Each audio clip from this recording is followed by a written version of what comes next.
Very often on the show, I'll talk about Christianity Today because they happen to be one of the largest, if not the largest, Christian news organizations out there on the planet. And very often, they neither represent Christianity nor Christianity Today, but rather just represent kind of today. So needless to say, they offer articles like the one I want to show you here. And the headline says, "Should I offer my pronouns?" Now, this article is very long and droning and essentially asks the question that if you work at a secular company that's asking for your pronouns, what do you do? I mean, it's a big moral conundrum, right? The tensions roam on each side with whether or not you should pander to a group of people who absolutely despise everything Christianity stands for, or whether or not you should just tell the truth. Now, historical Christianity, since we're not talking about Christianity today, would tend to give you the answer pretty accurately, but I think we can go ahead and safely give the same answer and save you some time so that you don't have to read that Christianity Today article. And the answer is obviously hell no.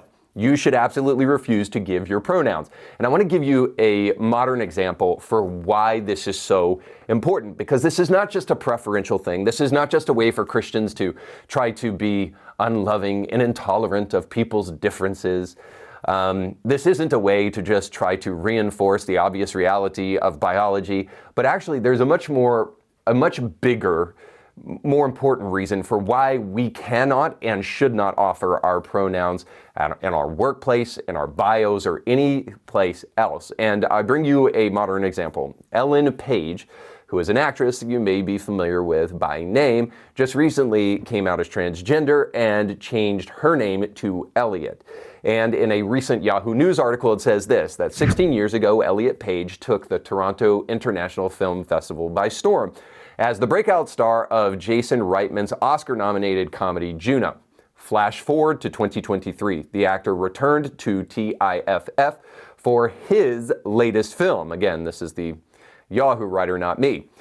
Close to You, Page's first leading man role since coming out as transgender in 2020. Now, some of you still may be confused, so here's the story. Page was the breakout lead actress in the movie Juno. Now we are told that she has earned the honor of her first leading role again, because now she's quote-unquote a man. So whatever happened between Juno and this new movie? I can answer that for you pretty quickly. After Juno, she, like many other struggling actresses, found out that it's really hard to get breakout roles, and while struggling with this obscurity, she had a deeply troubling psychotic breakout. Now, this is not me saying that. This is Paige saying this in a LA Times article where she recounts what took place. And in this, she says that she was feeling really down one day. She started punching herself in the face, leaving bruises on her face until she heard a voice tell her that she is a man. Now, you can go to that article yourself and see all of this. This is not embellished at all. After that event, Paige marched into the butcher shop known as a gender clinic, where she got a full-service hack job on her body.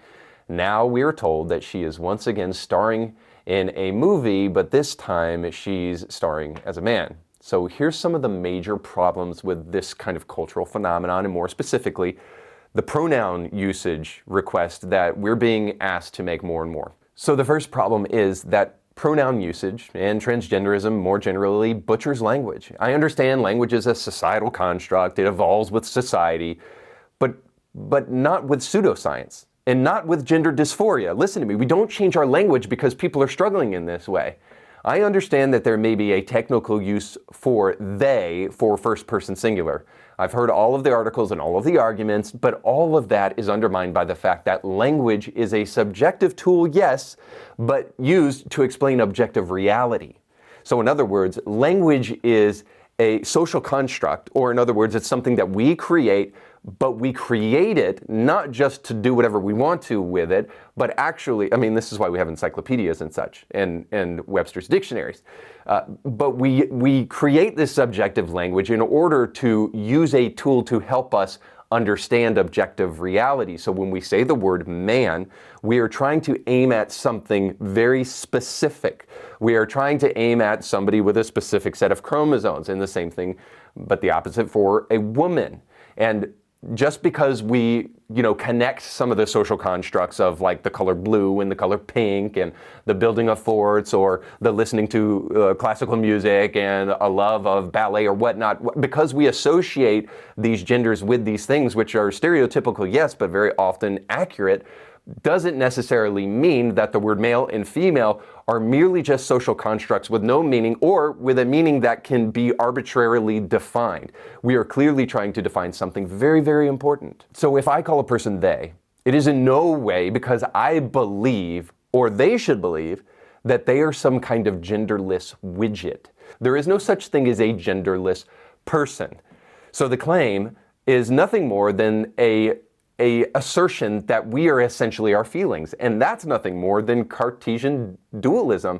And that makes the person not only incomprehensible, but also makes their body the subject of Big Pharma's exploits. And that's the second thing here. I mean, we universally decry smoking almost as entirely as a culture as bad for your health. The whole world is mad at Purdue Pharma right now for pushing oxy on the world and creating the worst drug addiction epidemic in TV show history. But when bone density issues, infertility, blindness, cardiac issues, and bodily mutilation comes from Big Pharma, we're supposed to celebrate because marginalized identity status is placed upon people seeking this supposed care? Sorry, no. I care about people way too much to affirm that nonsense. And then third, transgenderism, pronoun usage, it also butchers love.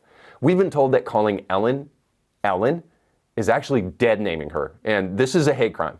Thus, every movie she's ever starred in where there's credits is actually committing a hate crime against Ellen Page because her real name is supposedly Elliot.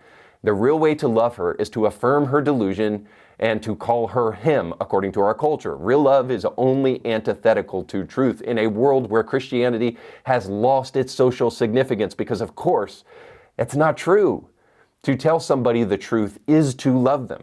And if Christianity was more dominant, we would agree to this, that the best way to love someone is to tell them the truth. And finally this, it butchers reality. At this point, a lot of people will say, why can't you just say the pronoun? It doesn't hurt you, and isn't it rude or uncommonly mean-spirited to refuse to just say a simple pronoun? If somebody wants you to say it, just obey like a good dog. After all, you don't go out of your way to be rude to people who are dressed poorly or have bad breath. You don't go up to them and say, hey, by the way, you look real ugly today.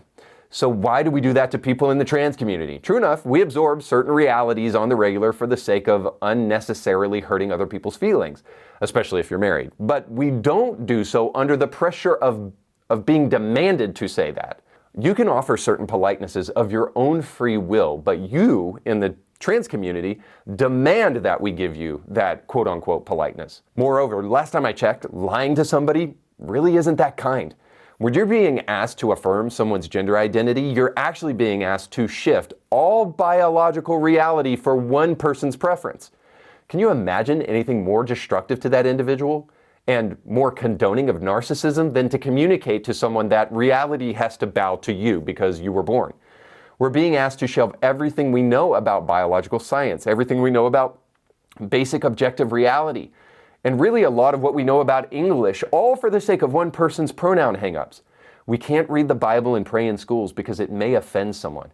But everyone has to close their eyes and make believe this entitled individual and their feelings are more meaningful than the truth. Sorry, but the answer has to be no to that.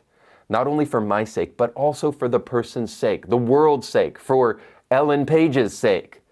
As Voltaire said, if someone can force you to go along with absurdities, they can force you to commit atrocities. And before you think that's too much of an exaggeration, please just grab a history book and look up the 20th century. So you just got done watching a small excerpt of a much larger episode. You can find the link to that full episode down below in the description of this video. So you definitely want to check that out, because if you like that clip, you'll like the much larger episode. And while you're at it, don't forget to like, share, and subscribe, and click that little bell to be notified when great new episodes of Indie Thinker come your way. Thanks for watching.